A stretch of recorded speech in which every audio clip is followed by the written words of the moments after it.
La Misa de las Ánimas, en la Villa de los Santos, ha habido todo el tiempo gente madrugadora, sobre todo mujeres, unas, las religiosas, que para oír la misa primera se levantan muy temprano, y otras, las trabajadoras que madrugan para comenzar, con la fresca, a hacer pan o carimañolas, o en otros tiempos, a moler maíz para tortillas.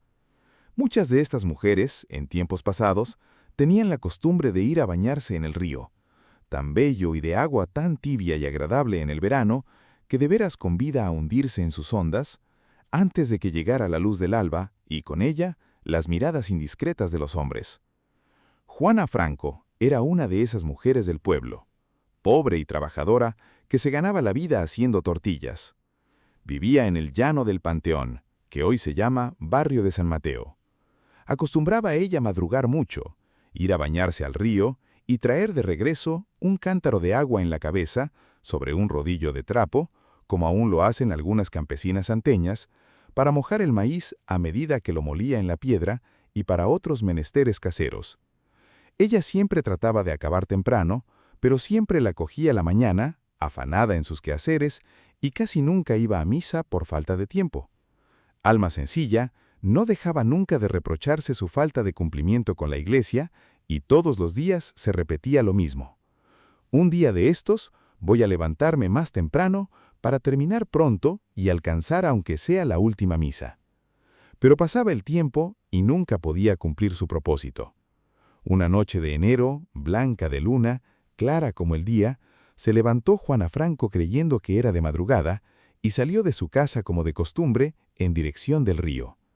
En su camino tenía que pasar al lado de la iglesia y al enfrentar al costado de ésta, oyó arriba, en lo alto de la torre, sonar las campanas como tocando a misa, y le llamó la atención una gran iluminación que de pronto apareció en la iglesia.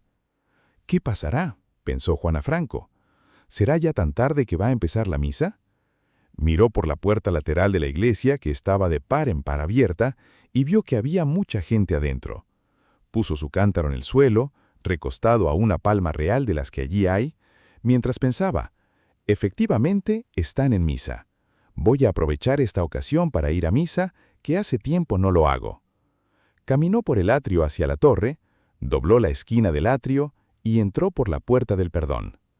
Después de santiguarse y de arrodillarse un momento clavando en tierra una rodilla, se dirigió a una pila de agua bendita, tomó el agua con la punta de los dedos, se hizo las cruces rituales en la frente, en el pecho y en los labios, y siguió adelante, desviándose por una nave lateral, para ir a hincarse en un viejo reclinatorio que tenía allí su familia desde tiempo inmemorial. Arrodillada ya y mirando hacia el altar, notó que el padre que oficiaba era nuevo, y lo mismo el monacillo.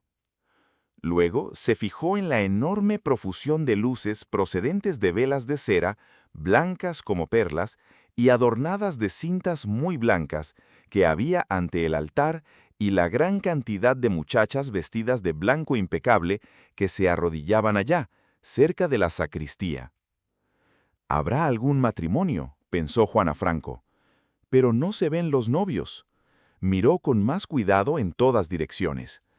La iglesia estaba completamente llena de gente, todos vestidos de blanco, algunos con túnicas del mismo color, y portando todos en la mano izquierda un cirio prendido. Se oían los rezos como un murmullo, y se sentía una mezcla de olores, de barniz, de heliotropos y de jazmines. De pronto rompieron a cantar en el coro unas 20 o más jóvenes de semblante angelical y de vestiduras vaporosas y níveas, acompañadas por las notas quejumbrosas y solemnes del órgano. Sus voces melodiosas parecían lejanas, como un sueño. La música, dulce y sublime, era una rara música nunca antes oída por ella. Juana Franco se estremeció de emoción y de espanto a un tiempo mismo. Miró luego con mirada curiosa, examinadora, casi ansiosa a las personas más cercanas.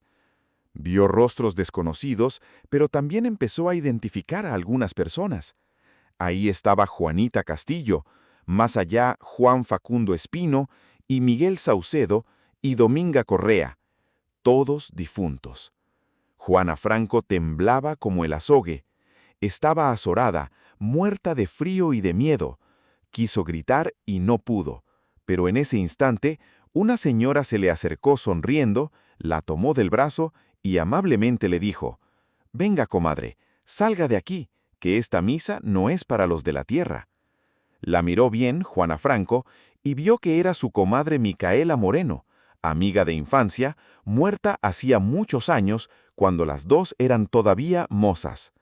Juana se dejó guiar dócilmente y en un momento estuvo fuera de la iglesia y solo vio ahora sombras, las puertas cerradas, ni una luz, ni una voz, completo silencio. Llena de un miedo espantoso, Juana Franco salió en una sola carrera hasta llegar a su casa. Se sentía con fiebre. Se fue derecho a la cama, pero antes prendió luz y miró el reloj. Eran las 12 de la noche. Había estado en la misa de las ánimas.